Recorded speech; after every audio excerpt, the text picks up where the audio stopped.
Obrigado pela prece.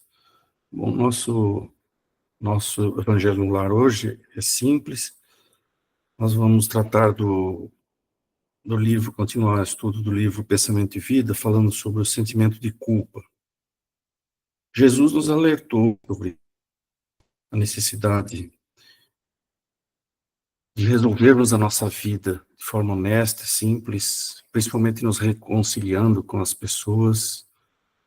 Ele disse que se tivesse, durante uma oferenda no templo, aquilo que nós fazemos diariamente, né? O passe espírita, a sopa fraterna, tudo isso são oferendas. Nós estamos oferecendo algo de nós para os outros. Então, durante esta oferenda, se nós tivéssemos conhecimento de algum sentimento das outras pessoas, ruim das outras pessoas em relação a nós, que nós deixássemos a nossa oferenda, fôssemos resolver e nos reconciliar com os nossos irmãos e voltássemos a fazer a nossa oferenda.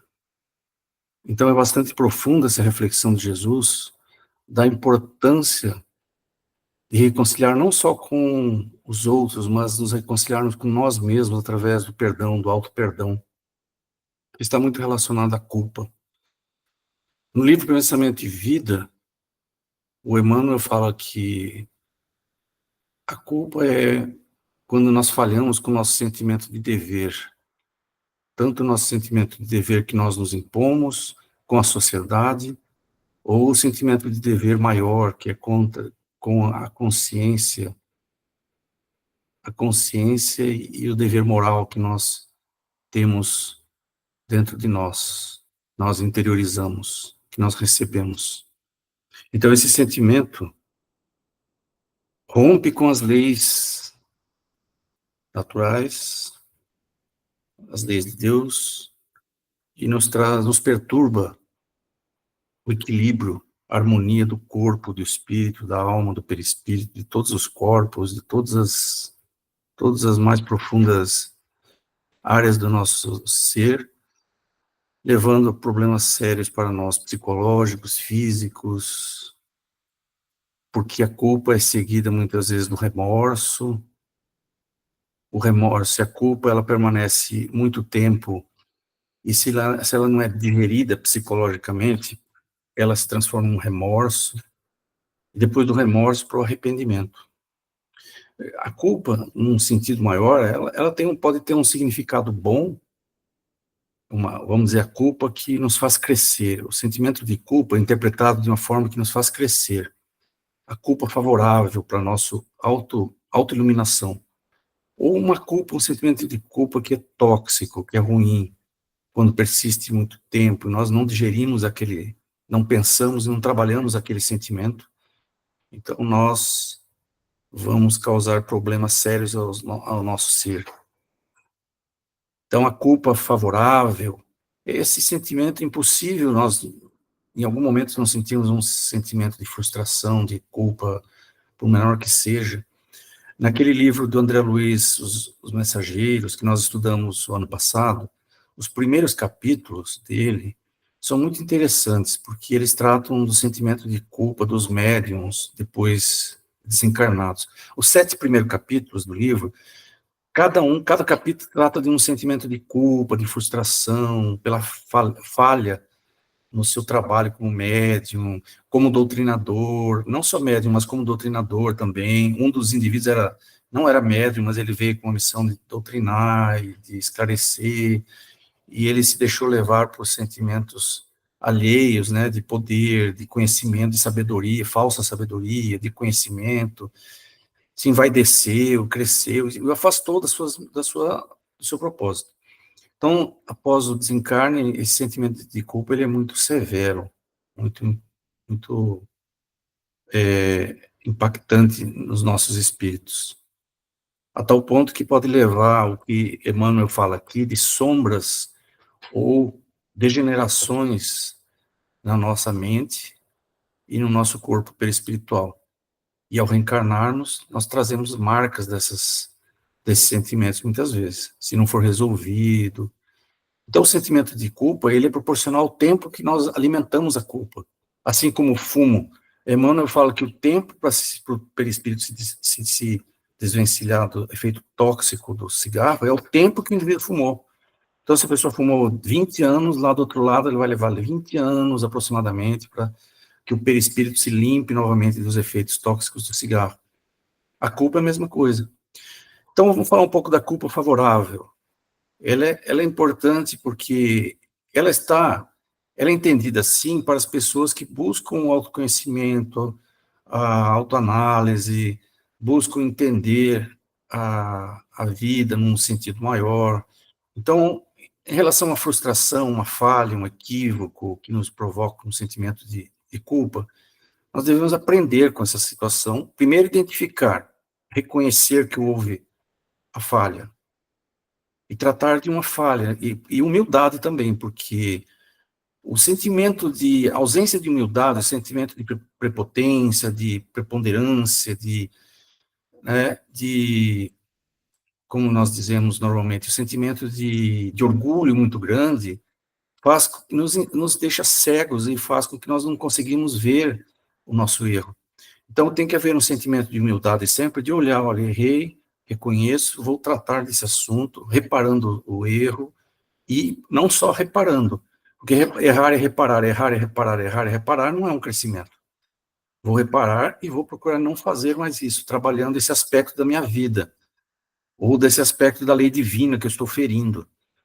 Então, é importante que tenhamos essa consciência, vamos fortalecer entre nós cada vez mais essa consciência de reconhecer a nossa, muitas vezes, impotência ou a nossa incapacidade, às vezes, de reconhecer que estamos errados, que precisamos crescer. Aliás, lá na segunda-feira, no Grupo Esperança, o primeiro passo dos 12 passos do tratamento da dependência química é justamente isso. É tratar de reconhecer a nossa incapacidade, a nossa impotência perante esse fato, que é o equívoco. Muitas vezes nós não reconhecemos o nosso equívoco. Quem é a melhor pessoa para reconhecer os nossos equívocos? Quem está próximo de nós, a própria família, é que vai nos apontar o dedo. E vai falar, isso está errado, isso aqui não é bom, esse caminho não é legal, esse caminho está gerando isso, está gerando aquilo. E normalmente nós não relegamos ou conversamos sobre esse fato. Esse é um aspecto comum que nos afeta a todos, uns mais, outros menos, que nós precisamos ponderar sempre. Um outro aspecto da culpa é a doença relacionada à culpa. Então, esse aí é o aspecto favorável que eu estou falando. O outro aspecto é o aspecto da culpa e os efeitos da culpa sobre o nosso corpo, quando nós não trabalhamos, quando nós tratamos da culpa como um fenômeno tóxico para nós, deletério. Então, sobre esse aspecto, o assunto é amplo, tem muita coisa a ser dita, né? Em primeiro lugar, a culpa está muito associada pelos autores espíritas, a Bezerra de Menezes, aquele livro Psiquiatria Iluminada, que é um livro da Associação Médico Espírita, trata muito desse assunto também. Um dos autores lá fala sobre a culpa. O próprio Bezerra de Menezes, como eu falei, já tratava da esquizofrenia, das demências, como um problema muito relacionado à culpa. No livro No Mundo Maior, do André Luiz, ele trata dos dementes, e ele trata a culpa como um dos fenômenos relacionados à demência. E hoje a ciência reconhece que o neuroticismo, tem dois artigos aí, um da Suécia e outro nos Estados Unidos, de 2007, antigo já, o neuroticismo, que é esses sentimentos, né, conflitantes, neuróticos, de culpa, de sentimento de impotência, de sentimento de antissocial, todos esses sentimentos que rondam em torno dos nossos conflitos, eles são importantes na formação da doença de Alzheimer. A doença de Alzheimer é uma doença muito prevalente hoje no mundo, né? 7% dos adultos, em torno dos 60 anos, têm de Alzheimer. E acima dos 80 anos, 40% das pessoas têm Alzheimer. É muito grande. Então, nós precisamos ver a culpa como um sentimento transformador. A culpa com um outro olhar.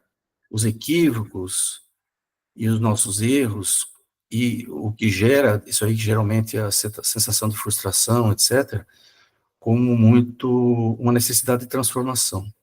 Uma coisa interessante que o André Luiz traz no livro Pensamento e Vida, ele fala que as consequências para o corpo físico, em relação à culpa, ele traz uma informação muito interessante, eu achei muito legal isso, que se relaciona ao tema da culpa. Olha só que interessante. Então, nós vamos ter uma doença relacionada à culpa dependente do tema da culpa. Imaginemos que nós temos dito uma coisa muito forte, a nossa palavra, o nosso gesto vocal, a nossa palavra, a nossa expressão foi muito forte, ela foi muito impactante em alguma pessoa, uma comunidade, um grupo de pessoas. Então, quando o nosso verbo ele é persistentemente aplicado de forma malévola, maliciosa, e ela é persistente, e ela é tóxica, nós vamos podendo ter um desequilíbrio sério no nosso chakra vocal, no nosso chakra laríngeo. E vai ser, quer dizer, o tema aí é a voz, é a palavra, é o sentimento que vem do coração e se transforma na nossa palavra. Ele vai afetar especialmente o nosso chakra laríngeo. Posteriormente, nós podemos ter nessa mesma vida distúrbios, infecções recorrentes da garganta, problemas sérios. E podemos ter também numa outra vida uma série de consequências na voz, na garganta, uma série de fatos. Eu me lembro de uma história que aconteceu com a doutora Marlene Nobre, é uma espírita muito conhecida na Associação Médico Espírita, e eles tinham uma reunião mediúnica em São Paulo, que tratava de uma vez por mês eles se reuniam para fazer uma reunião mediúnica de diagnóstico e cura de doenças. E eles tinham um paciente cirúrgico que tinha inúmeras fístulas no esôfago, no abdômen, ele precisou fazer inúmeras intervenções na barriga, no esôfago, no tórax, porque o intestino dele não funcionava, furava, tinha abscessos, fístulas. E durante o transe mediúnico, né, o chamado transe sonambúlico, lá um dos médiuns se comunicou e ele mesmo fez o diagnóstico da pessoa, desse paciente, à distância, dizendo que essa pessoa ela tinha sido um senhor de escravos que transportava escravos no século XVIII e para o Brasil, da África para o Brasil, e ele tinha um comportamento muito compulsivo de maldade, que ele deixava os escravos sem se alimentar. Então, ele deixava vários dias os escravos no porão, sem alimentos, e se vangloriava dessa situação. A forma dele se subjugar os escravos era pela fome. Então, vocês observem que o tema aí é a fome. E após o seu desencarne, ele teve um sentimento de culpa tão profundo em relação a esse tema, que é a fome, que ele vinculou e ele dirigiu todo esse sentimento de culpa, essa energia perniciosa, danosa, para o seu trato gastrointestinal, intestino, estômago. E durante a reencarnação ele trouxe esse distúrbio grave. Então eu achei muito interessante essa explicação que o André Luiz, que o Emmanuel fala, da culpa, como que ela pode ter efeitos profundos relacionados ao tema, que muitas vezes é uma crítica comum, assim, em relação ao espiritismo, dizer assim, muitas vezes, a crítica não é uma dúvida, é mais dúvida nossa, né? Muitas vezes nós temos culpa, um sentimento de culpa, e por que se instala no intestino, na demência, na voz, no coração? Então, o tema, ele se relaciona às doenças, porque é uma lei natural essa, que o local, o chakra, o local onde seja mais atingido, ele seja o local mais frágil de transformação das energias, e tanto no renascimento como na própria vida. Então, o sentimento de culpa, como dizia o doutor Bezerra de Menezes e outros, está muito relacionado à demência também, muito fortemente relacionado à demência, de Alzheimer, as outras formas de demência, um pouco da esquizofrenia também. Então, nós devemos buscar entender que nós temos que nos transformar de um sentimento de baixa autoestima, de conflitos em relação aos nossos equívocos e erros, transformando isso numa chamada, um comportamento, um lidar com a culpa no sentido favorável, de crescimento, de entendimento, de não deixar que ela degenere para o remorso e muito menos para o arrependimento. O remorso profundo é que vai causar as lesões, né, que ele chama de sombras no tecido perispiritual, e vai nos causar problemas sérios. Então, o sentimento de culpa é um sentimento natural, ele nos impulsiona também para o progresso. O sentimento de culpa, como diz o Hamed, nos seus livros, ele fala que a raiva, a culpa, outra visão muito interessante do Hamed, que esses sentimentos instintivos nossos, eles também, quando tomados de uma forma positiva, eles são elementos importantíssimos para nós, para nos impulsionar o nosso crescimento pessoal, nosso crescimento, nossa evolução, nosso desenvolvimento, desde que eles não degenerem por muito tempo, não se tornem tóxicos.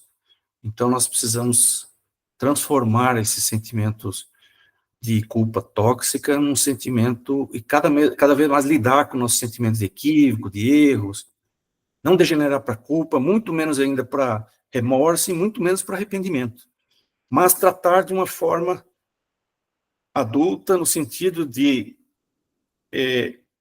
resolver os problemas rapidamente, tratando daquela questão que a psicologia trata muito bem, que é reconhecer e validar a emoção, sentir, reconhecer a nossa emoção. Nós muitas vezes fugimos das emoções, então nós temos que reconhecer a raiva, a culpa, o sentimento de culpa. Muitas vezes as pessoas passam anos sem reconhecer a culpa. Olha como isso é sério. Na questão do tabagismo, eu lido muito com fumante, né? O fumante, depois de muitos anos, quando ele adoece, ele tem um sentimento de culpa tremendo em relação ao cigarro. É muito comum hoje em dia, hoje se sabe muito, né? A população tem muito esclarecimento sobre o cigarro, e essa geração mais antiga não tinha esse esclarecimento. Então, hoje, quando se toma conhecimento das doenças que o cigarro traz, a primeira expressão dela fala, mas como que eu fui fumar tantos anos, eu nunca me interessei em saber se o fumo causa mal ou não. Então, eles começam a desenvolver um sentimento de culpa.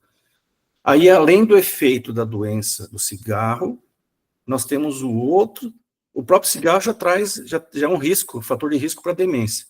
Aí a pessoa ainda tem o sentimento de culpa, não valida essa emoção, não trabalha essa emoção, e vai desenvolver ainda mais doenças,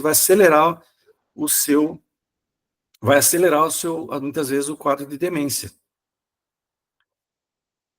Outra questão é analisar a situação de forma realista. Então, nós temos que lidar com a culpa, analisar de forma realista. Observar, no caso do exemplo do cigarro, analisar a situação de forma realista é observar o seguinte: antes eu não tinha informação, hoje temos informação.